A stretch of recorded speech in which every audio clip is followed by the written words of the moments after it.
Muy buenos días a todos. Partimos acá con una segunda clase sobre esta Parashat Vayikra.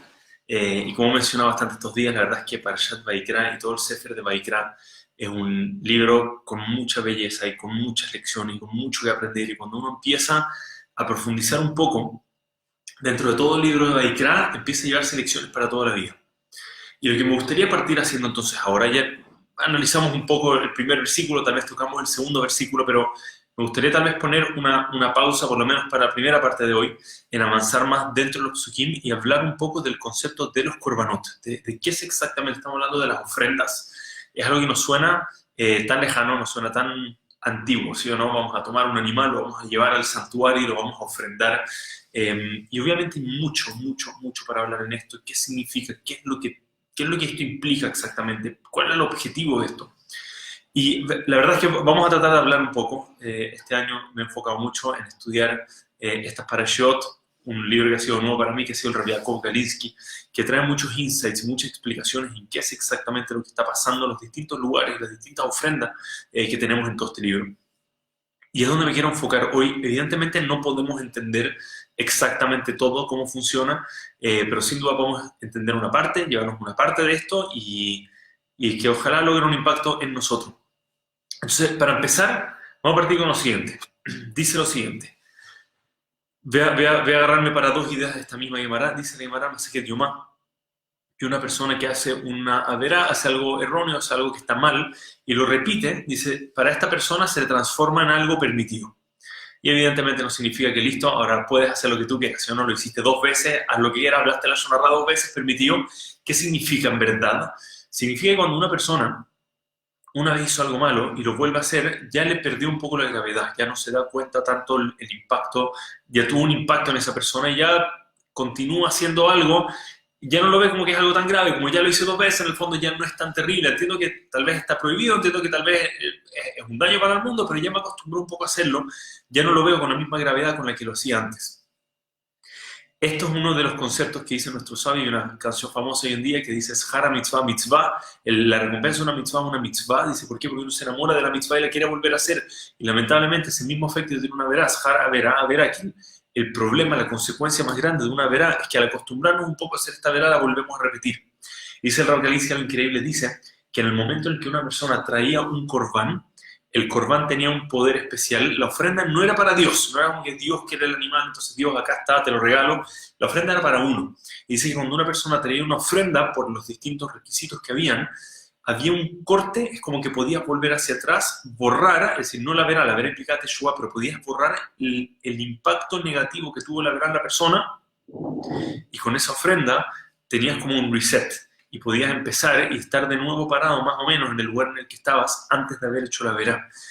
Para muchos es verdad que suena muy lejano, pero solamente creo que es importante mencionarlo, que hoy en día, a pesar de que no tenemos las ofrendas, nuestros sabios dicen que leer los korbanot, ayer tuvimos con el staff de NCSY, tuvimos una clase y una capacitación con Rabbi Israel Lashak, y dentro de las cosas que nos dijo que en estas épocas es muy importante hacer los korbanot, y nos dijo que específicamente qué se hacía en la época de las Magefá, en la época de los epidemias, pandemias que habían antiguamente, se leía, o sea, en el Mishkan se hacía el Ketoret, la ofrenda del incienso. Decía, hoy en día tiene un poder especial, es decir, a pesar de que no tenemos los korbanot, leerlos y estudiarlos nos puede ayudar a tener el impacto en nosotros que algún día tuvieron los korbanot. Simplemente es un dato bueno para tenerlo, pero con eso me gustaría ir a una pregunta. Escuchen la siguiente pregunta, y la pregunta es potente. Si avanzamos un poco más en el Sefer Vayikra, la Torá dice que una persona que hace una averá, hace un pecado, hace un error de forma accidental, la persona tiene que traer un corbán de todas maneras, tiene que hacer una ofrenda. Y esto es una pregunta evidente. ¿Por qué? Estamos hablando de alguien que hizo algo totalmente accidental, es decir, no pudiste haber hecho nada para evitarlo. Ejemplo, estabas caminando, alguien te asustó o algo pasó y un ruido fuerte te asustó, saltaste al lado y por accidente golpeaste a una persona o rompiste la propiedad de una persona, hiciste algo malo, pero realmente no había una forma, era algo totalmente de fuerza mayor y no podías hacer nada para prevenir hacer esto. Y la Torá dice que de todas formas, incluso si fue algo totalmente accidental, la persona tiene que reponerlo, tiene que pagarlo, tiene que traer un corbán, una ofrenda para lograr borrar lo que hizo. Y la pregunta es ¿por qué? Y dentro de esto hay una lección maravillosa para la vida. de verdad tal vez también de las cosas que tenemos que estar estudiando y aprendiendo estos días. Entonces les quiero contar una historia que ocurrió con Rabbi Israel Salanter. Se acercó una vez una persona con Rabbi Israel Salanter y le dijo: Rabino, hay una pelea muy grande en la sinagoga y quiero que nos ayudes a ayudar a arreglarla. Dice: ok, ¿cuál es la pelea? Esta es una pelea clásica, esto pasa en todas las sinagogas, en las mejores sinagogas, donde el Rabbi Israel Salanter le dice: mira, está el Shaliach Tzibur, el que se para a dirigir la tefilá. Y él siempre la tefilá parte una hora, no sé, 7 de la mañana, 7 y media de la mañana, la tefilá parte. Y el Sheliach Tzibur le gusta en ese momento partir desde las primeras bendiciones de la mañana, que, de nuevo, hacer todas las bendiciones, más los korbanot, más todo, son unos 15, 20 minutos. Pero hay alguien en la sinagoga, alguien importante, uno de los directores, que le discute y le dice que no, que es demasiado tarde, que ya, de nuevo, hay que terminar la tefilá, es demasiado larga ya como es, y que él quiere que partan más adelante, se me fue. Más o menos por Ashrei, antes de eso, el Teilim que se hace, Mizmor Shel Habayit le David. Dice que quiere que partan unos 15, 20 minutos después. Mizmor Shel Hanukat Habayit le David, Rabbi Hashem Kidilitani. Desde ahí quiere que parta la tefilá ganándose unos 15, 20 minutos. El Rabbi Israel Salanter lo ve y le dice: no entiendo, dice. No pueden tratar de settle, dice, buscar un punto entre medio. Dice, por ejemplo, podrían empezar por Leolam y Adam. Leolam y Adam es el punto entre medio, todo un rezo que se hace justo entre medio de estos dos puntos. Pero Rabbi Israel Salanter dijo esto con un poco un doble sentido y dijo que lo primero que ellos deben hacer, dice, Leolam y Adam. Ayer era un concepto de lo que quiere ser un Adam, una persona con midot tovot, dice. Primero que nada, que partan por Leolam y Adam, que una persona siempre debe ser un mensch, ¿sí o no? Una persona decente, que uno se diga: oye, ¿sabes qué? Entiendo que para ti es importante partir antes, ¿te parece si avanzamos un poquito? Y para mí también es importante. Leolam y Adam primero se encuentran en un punto medio. Y dice el Rabbi Yaakov Galinsky, Leolam y Adam, esta frase de que una persona siempre debe ser una persona decente, dice, ¿sabes qué es lo que genera una persona decente? Si sigues el rezo y sigues la línea, el pasuk, te vas a dar cuenta. Leolam y Adam sigue un poquito más, tiene que ser en público igual como en privado, y dice, umodeh al haimet, dice. Y la persona debe admitir la verdad. Dice, ¿qué significa? ¿Qué genera una persona? ¿Cómo construyes un Adam? Un Adam es una persona que tiene la capacidad de hacer una introspección en sí mismo y admitir la verdad cuando está equivocado. Eso dice Rav Galinsky, que una de las cosas más difíciles que nos toca, la verdad, a todos nosotros, ¿no? Realmente nos cuesta cuando hacemos algo erróneo y nos equivocamos en algo, normalmente nos cuesta mucho admitir que estuvimos equivocados. De hecho, dice el Midrash en Bereshit Rabbah, que Adam Arishon, cuando comió el fruto prohibido, no pasó nada. Podemos ir a ver la historia de Humash, no pasó nada. Apareció Dios, le dice: Adam, ¿qué pasó? ¿Qué hiciste? ¿Cuándo Adam recibe la consecuencia? Cuando Adam Arishon dice: Hashem, yo no hice nada malo. Fue culpa de la mujer, pero yo no hice nada malo. Y la mujer que dice, no, yo tampoco hice nada malo, fue culpa de la serpiente. Recién en ese momento, cuando esta acción que habían hecho tuvo un impacto tan negativo en ellos, que no tenían la capacidad de reconocer lo malo que hicieron, recién ahí salen del Gan Eden. Por lo tanto, explica así. Cuando una persona hace un error, de verdad hace algo y no ni una mala intención atrás, de todas formas hay algo que la Torah tenía miedo. ¿Qué tenía miedo la Torah? Que de repente nos cuesta tanto admitir que nos equivocamos, nos cuesta tanto admitir que hicimos algo mal, que incluso vamos a estar dispuestos a decir y a cambiar todo el cómo vemos las cosas para decir: no, en verdad yo no hice nada malo, yo lo que hice lo entiendo y no me arrepiento, y si hubiera estado hecho, ahí de nuevo seguro lo hubiera hecho. Y la realidad es que probablemente en nuestro fondo entendemos que tal vez nos equivocamos en algo, tal vez entendemos cómo le hablamos mal a alguien, pero nos cuesta admitirlo. Y normalmente esa es la razón por la que cuando tú ves un conflicto entre dos personas, probablemente las dos personas te van a decir, esto pasa la mayoría de las veces, donde los dos te van a decir: yo no he hecho nada malo, la otra persona. Y es increíble, si la gran mayoría de las peleas tienen dos lados donde ambos piensan que no hicieron nada malo, entonces o hay muchísimo malentendido, o entendemos que sí, alguien tuvo que haber hecho algo malo y por lo menos la mitad tiene que estar equivocada. ¿Sí? Si la mitad piensa que la otra persona estuvo mal y yo estuve bien, entonces seguro alguien tuvo que haber hecho algo malo en la mayoría de los casos. El problema es que nos cuesta hacer algo así, porque eso implicaría, incluso fue algo accidental, implicaría que tengo que admitir que me equivoqué. Y al hombre le cuesta mucho, al ser humano le cuesta mucho admitir que se equivocó en algo. Entonces la Torah dice: hiciste un error, necesitamos que lleves un corbán, tienes que llevar una ofrenda. No porque en verdad Dios no lo quiera, te está esperando algo, un castigo, no tiene nada que ver. En general, la Torah de una forma muy positiva. Es totalmente opuesto. Es porque tenemos miedo que si tú no haces algo claro para mostrar que lo que hiciste de verdad estuvo mal, a pesar de que está bien, fue un error y todos entendemos, uno se equivoca de repente, uno dijo algo y ofendió a alguien y en verdad no lo hizo de mala, pero es importante que en el momento la persona se diga a sí mismo, oye, eso fue un error, tal vez la próxima vez debiera ser más cuidadoso de cómo hablo porque podría ofender a una persona. Eso implica que la persona creció del error, versus decir, perdona, pero yo hablo así, la persona debe entenderme que yo soy así, yo no hice nada malo, que esa es la reacción común y corriente. Si la Torah quiere que la persona haga algo concreto y dice, lleva una ofrenda, con la ofrenda te vas a decir a ti mismo, es verdad, hice un error, seguro no hubo ni una consecuencia, nada malo, en verdad me equivoqué, pero es súper importante saber que de todas formas fue un error. Hay un ejemplo muy fuerte de esto en el Tanaj. David Amelech, dice la Gemara también, más que Yomá, que David Amelech se equivocó 2 veces, mientras que Shaul se equivocó una sola vez. Shaul tuvo una orden de Shemuel, el Naví de esa época, y Shaul se equivocó, no hizo exactamente lo que dijo David Amelech, y la consecuencia fue que perdió el reinado. Dice la Gemara que David Amelech se equivocó 2 veces, un error con Batsheba y un error que le dieron una orden de cómo había que contar al pueblo judío y lo contó de la forma equivocada. Dice 2 veces que David Amelech, una vez no hizo lo correcto, la otra vez no siguió exactamente las instrucciones. Dice, pero David Amelech nunca perdió el reinado. Y dice, ¿por qué no? Dice, la razón está sencilla, plana, dentro de los psukim.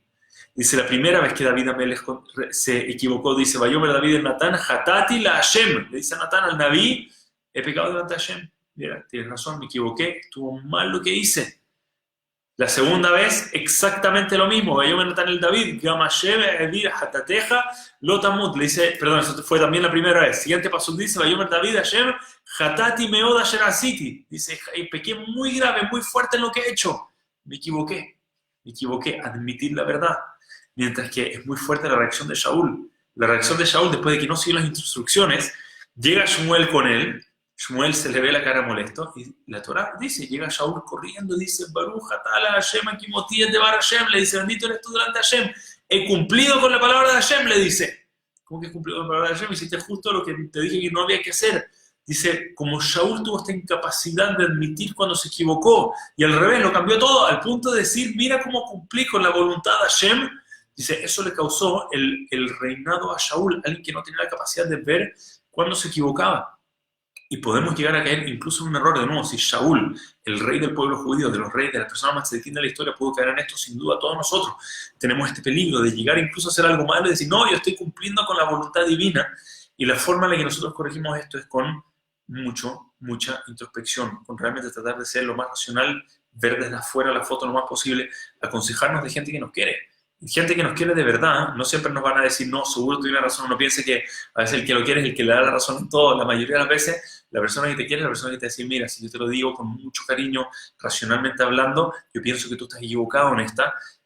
Eso también nos puede ayudar muchísimo, ayudarnos de gente que nos quiere, que nos aconseja, y seguro tratar de ver esto y ser personas que están abiertas de repente a crítica, personas que están abiertas de repente a admitir que de repente pueden cometer un error y no todo lo que hacemos lo hacemos perfecto, y eso nos ayuda a crecer, eso nos ayuda a transformarnos en mejores personas. Me gustaría terminar con un último mensaje por el día de hoy.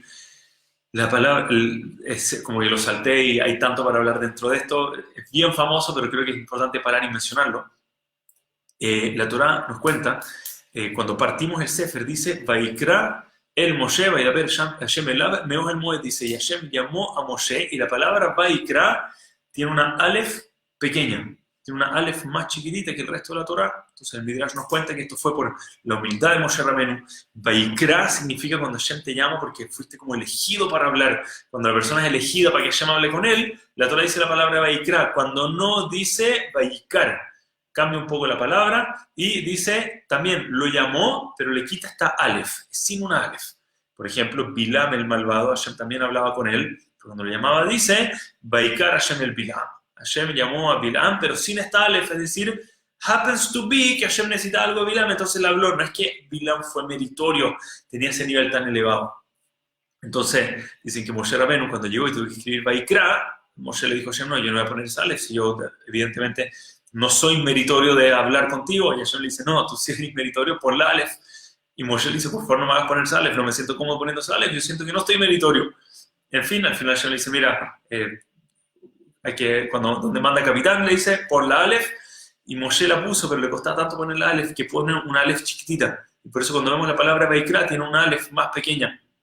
Y hay bastantes lecciones que se pueden sacar de acá, pero vamos a decir la número uno. Número uno es, evidentemente, la grandeza, humildad. La Torá, nuestros sabios nos enseñan que lo que hizo que Moshe Rabenu sea la persona más grande de la historia fue el hecho de que él era humilde. Fue el hecho de que él fue humilde. Además de eso, para entender, para poner en la balanza, Moshe Rabenu fue la persona, dice nuestro sabio, la persona más sabia que ha existido en toda la historia. Pero en ningún lugar dice Moshe Rabenu fue la persona más grande porque fue la persona más sabia. ¿Por qué no? Porque sin humildad, la sabiduría es conocimiento, eso es todo. Conocimiento dentro de una persona. Para que el conocimiento se transforme en algo con grandeza, la persona tiene que tener humildad. Humildad implica, esto es un regalo que Hashem me dio, la sabiduría que tengo, y yo la voy a usar para mejorar al mundo. Y eso es lo que hace que la sabiduría sea grande, si no simplemente es algo mío dentro de mí, con lo que me doy grandeza a mí mismo. Entonces, primero que nada, la humildad de Moshe Rabenu, y vemos otro concepto. Cuando uno se aleja de la humildad, es decir, Moshe Rabenu acá no quería la Aleph. Por lo tanto, ¿qué terminó pasando? Pues una Aleph chiquitita, por lo tanto, todos paramos en este lugar a hablar de la grandeza de Moshe Rabenu. Nos muestra que una persona que se aleja del honor, y dice esto en Pirkei Avot también, todo el que se escapa del honor, el honor lo persigue. ¿Qué es lo que pasa acá de nuevo? Moshe Rabenu, en su humildad, realmente no quería poner esta Aleph, puso una Aleph chiquitita y al final todos frenamos siempre en este lugar a hablar de la grandeza y la humildad de Moshe Rabenu. Hay otro concepto muy grande que hay acá. This is worth it. No, me imagino la gran mayoría de la audiencia acá son chilenos y esto es algo muy chileno, creo que es algo muy judío en general. Pero es el principio del todo o nada. Es el principio de que muchas veces sentimos que, mira, si no puedo hacer algo en su totalidad, entonces, ¿qué sentido tiene? Es decir, Moshe Rabenu para acá y dice, yo quiero tener esta zehut de poder borrar la Aleph del libro. Y Hashem le dice, no, tienes que poner la Aleph. Tal vez muchos de nosotros habíamos dicho, ok, hasta ahí llegó, ponemos la Aleph, Zeo, no hay mucho que hacer. Pero eso no fue lo que hizo Moshe Rabenu. Moshe Rabenu toma la Aleph y pone una Aleph pequeña. Es decir, es verdad, no puedo lograr todo lo que quería lograr, pero seguro puedo lograr un poquito de lo que quería lograr, y eso seguro gana algo grande. La parábola que trae el Hafetz Haim de esto, dice así, imagínense una persona que sufre, Dios no lo quiera, sufre mucho el corazón. Y cada vez que empieza con dolor de pecho a causa del calor, se tira a una piscina. Y un día está caminando en su casa y empieza a sentir un calor muy fuerte y siente que está poniéndose mal y corre a la piscina y para su mala suerte hubo una filtración en la piscina se vació. La piscina se vació. Y dice, wow, ¿qué hago ahora? Estoy mal. El tipo se cae al suelo, empieza a gritar para ayuda, llegan los vecinos y lo ven y le dicen, wow, la piscina está vacía, rápido traigan un balde con agua. Entonces van corriendo, agarran un balde con agua, se lo llevan y él dice, no se molesten, dice, yo lo que hago es meterme a la piscina, yo no hago balde de agua, eso no me sirve para nada. Dice, ¿cómo? Pero necesitamos bajar tu temperatura, si no, Dios no lo quiera, pues tener un paro cardíaco. Tenemos que mojarte. No, es que yo no hago eso, yo me meto a la piscina, yo soy estricto con siempre meterme a la piscina y ahora que no me puedo meter a la piscina, no me mojen. Dice, muchas veces, dice el Hafetz Haim, tomamos esa actitud, es decir, mira, yo quiero rezar de esta forma y si no, no rezo, o yo quiero estudiar así y estudiar a menos de este nivel o menos de esta cantidad a la semana, yo no lo hago. ¿Saben dónde nos pega muy fuerte? Que era algo racional, real para nosotros, también de las cosas que dijo Rab Kanievski que hay que trabajar estos días, la Lashon Hara. Muchas veces sentimos, mira, que existe una persona que no habla la Lashon Hara, punto, nunca, la verdad es que esto es un trabajo de todos nosotros, pero nos vamos a decir que trabajar un poquito en disminuir la Lashon Hara, eso no tiene ni un efecto y es una realidad, nos cuesta realmente, porque dice, bueno, si voy a hablar la Lashon Hara, una de las famosas, los famosos trabajos que se pueden hacer, que todos debiéramos hacerlo, es ponernos alarma en el celular que nos dicen esta hora en la semana no se habla de la Lashon Hara, una hora que valga, de 4 o 5 de la mañana no ayuda mucho, pero tal vez en el almuerzo familiar del día domingo, o en algunos de esos momentos así jugosos, en el recreo del colegio, me voy a poner una alarma donde no hablo de la Lashon Hara y uno dice, bueno, ¿qué importa? Si vuelve a hablar después, igual, ayuda, es verdad, tal vez la Aleph no la logré borrar entera, pero logré achicarla. Y seguro que tiene un impacto en lograr hacer algo pequeño. De hecho, y esto también lo escuché el Rab Kalinsky, es hermoso, dice, nuestros sabios dicen que de nuestros enemigos nos agrandamos, de nuestros enemigos nos hacemos sabios. Dice, ¿quién es el enemigo más grande de la persona? Nuestro instinto negativo, nuestro Yetzer Hara, que nos lleva a comportarnos no de la mejor manera en algunos momentos de nuestra vida. Y dice, ¿cómo funciona el Yetzer Hara? Dice, hay que aprender de nuevo, hay que ser sabio del enemigo. El Yetzer Hara toma una persona, alguien muy tzadik, una persona muy buena, una persona muy justa, una persona que realmente se cuida mucho en cómo se porta con todos. Y le dice, hey, no, tranquilo, tú sigue tzadik, solo haz esto chiquitito. Y de repente nos pasa, imagínense nosotros cada uno en su propia vida, cuando de repente dice, oye, voy a ceder en esto, es algo pequeño, no es tanto. Y cede, y después él se va y dice, oye, ya que cediste en eso, ceder un poco más, no pasa nada, y empieza a empujar. Y dice, eso muestra la grandeza y la sabiduría del Yetzer Hara, de nuestro instinto negativo, cómo logra de a poquito ir convenciéndonos que en verdad, what's the big deal si es algo chiquitito. Y dice, esa es la actitud que tenemos que tener para crecer, es verdad.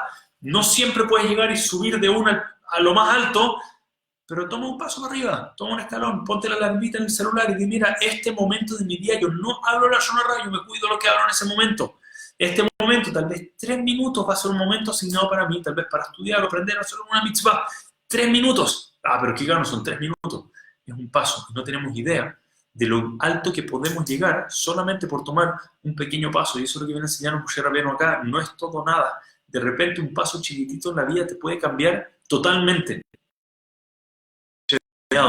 Me dijo que me dio una parábola y me contó un rey. Dice, la persona que logre llegar al piso más alto, una persona que logre subir hasta el piso 100 de mi castillo y lo logra hacer en 15 minutos, esa persona se va a llevar la mitad del palacio. Le dice, la mitad de todos los bienes del rey. Y, wow, 15 minutos, 100 pisos está difícil, me imagino, no sabría, la verdad. Pero ok, las personas llegan ahí y empiezan uno por uno, empiezan uno a la vez, tratar de correr y ya cuando cada persona se da cuenta que después de 5 minutos llevan 10 pisos, entendieron la matemática y es imposible llegar. Y decidieron que no podían llegar, entonces empezaron a bajar y así cada persona fue subiendo y cada persona pues de 5 minutos bajaba y llegó uno un poco más, no sé, sabio o más optimista. Y cuando vio que llevaba 5 minutos, llevaba 10 pisos, subió 5 minutos más, vio que llevaba 10 minutos, llevaba 10 pisos, o 20 pisos, perdón, dice, mira, es físicamente imposible, pero da lo mismo, el rey dijo, traten de subir lo que más puedan, voy a subir un poco más, o sea, es verdad, no llega hasta arriba, pero el rey va a estar feliz de que alguien por lo menos trató de subir hasta arriba en su honor. Entonces dice que llegó al piso 20, subió un piso más y en el piso 21 había un ascensor que lo llevaba hasta el piso 100. Dice, es verdad, yo nunca estaba esperando que llegue al piso 100, estaba esperando que subas lo que tú puedes, tomes un par de pasos para arriba y una vez que ves que subiste un poquito más, tranquilo, porque la ayuda va a estar para poder siguiendo. Uno toma de repente estos esfuerzos para no hablar de la Lashon Hara 1 hora al día, o 10 minutos al día, o de verdad cada uno en el nivel en el que esté, lo que pueda. Y de repente se da cuenta cómo su vida entera se empieza a hacer tanto más fácil disminuir la Lashon Hara y cómo van a haber peleas que tienen el día a día que ya no van a ser peleas. O al revés, cosas que no eran peleas, que era evidente que no iba a ser, que hoy van a empezar a hacer peleas, a decir, uy, esto tal vez no vale la pena. Uno toma un pequeño paso en la vida y de repente se da cuenta que llega mucha ayuda de arriba para poder seguir tomando pasos. Entonces, para recapitular y cerrar, número 1, hablamos un poco del efecto que tenían los korbanot en la persona y sin duda hoy en día los korbanot son nuestro estudio de Torah y nuestra tefilá. Y esto nos ayuda mucho a poder, de nuevo, hacer resets en algunas malas influencias que pudimos haber causado nosotros mismos. Nos ayuda muchísimo a poder crecer. Entonces, lo primero es que valdría la pena muchísimo, si es que tenemos un ratito para tefilá sobre todo lo que son los korbanot, vale la pena. Número 1. Número 2, hablamos. Número 3, hablamos del todo o nada. Número 2, hablamos de la dificultad de repente de admitir errores. Cuando hacemos algo mal o nos portamos mal hacia una persona y tenemos esto de yo no hice nada malo, normalmente ambos lados van a decir eso, del esfuerzo que debemos intentar de poner y de asesorarnos con gente que nos quiere para poder ver cuando estamos equivocados en algo, porque lo mejor que podemos tener en la vida es crítica. Entre más críticas recibimos, críticas constructivas con cariño nuevamente, más podemos repararnos a nosotros mismos. Y esa es la razón por la que una persona llevaba un corbán, incluso cuando hizo algo accidentalmente, solamente para decirse a sí mismo, no vayas a decir, a justificar y decir, oye, en verdad no hice nada malo, no di, lo hice por accidente, pero igual era algo malo y es importante admitirlo para no volver a hacerlo y para ser más cuidadosos a futuro. Y tercero y final, hablamos un poco de la grandeza de Moshe Rabbeinu, de la importancia de la humildad con esta pequeña Aleph, y hablamos un poco de este